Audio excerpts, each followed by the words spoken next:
Randy. So someone actually asked me to make this video on how I handle chiropractic school specifically, because that's what I'm in, but of course school in general with rheumatoid arthritis. So I just want to share some things on how I handle it, and I'm going to talk about chiropractic school because of course everyone knows that rheumatoid arthritis really affects the hands. And what do chiropractors use the most? Their hands. So I'm going to go ahead and just touch on that. So just to jump right in, I don't know if you guys know, but I'm signed up with the Office of Disability Services. I actually did not sign up with them until try 2, I believe, because I had a really big flare up and it was a really hot mess. And it's a good thing I did sign up with them because already in try 1, you already start the class called palpation. So you're actually feeling like for different bony prominences or just different muscles in the body.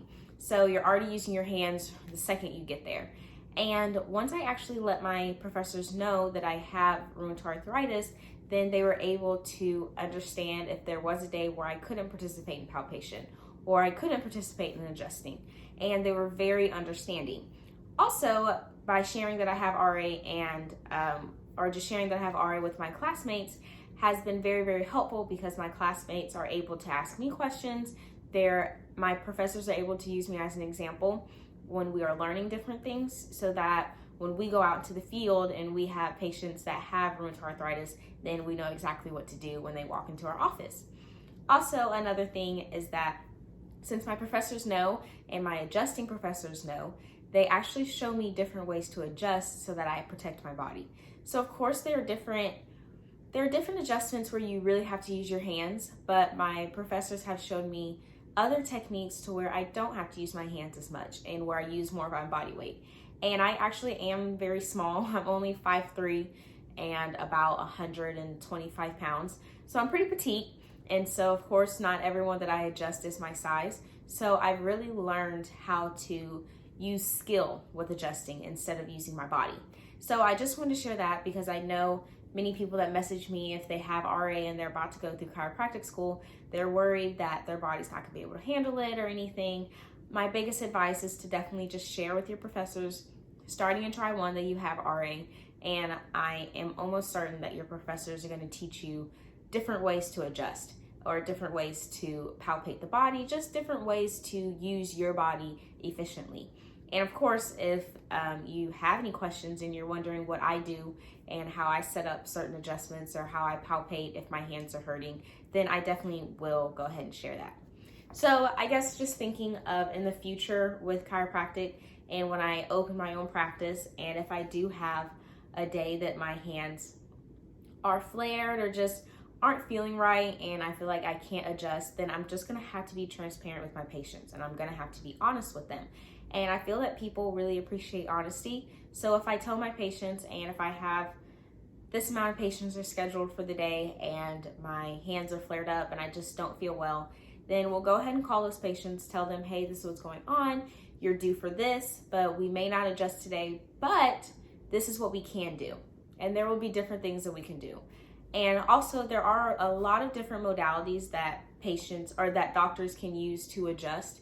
So I have already learned how to use like drop tables and using different instruments, and that helps you with adjusting and actually being efficient and not using your joints. So I may actually not have to tell a patient that, ooh, can't have an adjustment. I just may have to tell them that, hey, we're gonna have to do your adjustment a little bit different this time just because I'm having a lot of pain today, but we're still gonna get you better and we're still gonna apply an adjustment so that your spine is aligned and you have a good week or month or whenever I'm supposed to see that patient again. And I guess one of the biggest things is that's honestly how I handle pain when I am dealing with chiropractic school. Well, one other big thing is that it pushes me to stay on top of my medication schedule, on top of my exercise, my eating, my sleep schedule. It pushes me to stay on top of those things because I don't want to flare up. When I flare up, it's very frustrating. And I know that when I get frustrated, it just causes more stress, and then stress leads to more flare-ups. So just to prevent any of that happen, I just have to be really, really, really on top of everything. And of course, that comes with sleeping right and just making sure I'm studying right. I've made a video on how I study in chiropractic school, and it's honestly just about scheduling everything and not waiting until the last minute. So that's honestly how I handle my pain when it comes to RA, or when it comes to chiropractic school with RA. And in terms of stress will come, it happens. And of course, stress is one of my biggest triggers that triggers my RA to flare. So I definitely just try to really organize everything and just study in small increments so that I am lowering the amount of stress that I have. And I also have to remember that I'm not in control of what my RA does. And so I can't stress over something that I can't control. The things I can control, I make sure to control, and I make sure to control them well. But the things I can't, I just have to let it be. And I just have to be patient with myself, and I am so thankful that my professors are so understanding and my classmates are so understanding. So whenever something goes wrong, there's always a solution, and I just feel like just find that solution, identify the problem, and fix the problem, and you're good. And if you can't fix the problem, just wait until the problem fixes itself out. So yeah, so that's really how I handle it. I know it wasn't super detailed or just like a lot of little golden nuggets or golden pearls, but if you have any questions or just anything specific of what I do with chiropractic school, I would love to share. And of course, you can message me and I'll reply. So I hope you guys have a great rest of your day. Goodbye.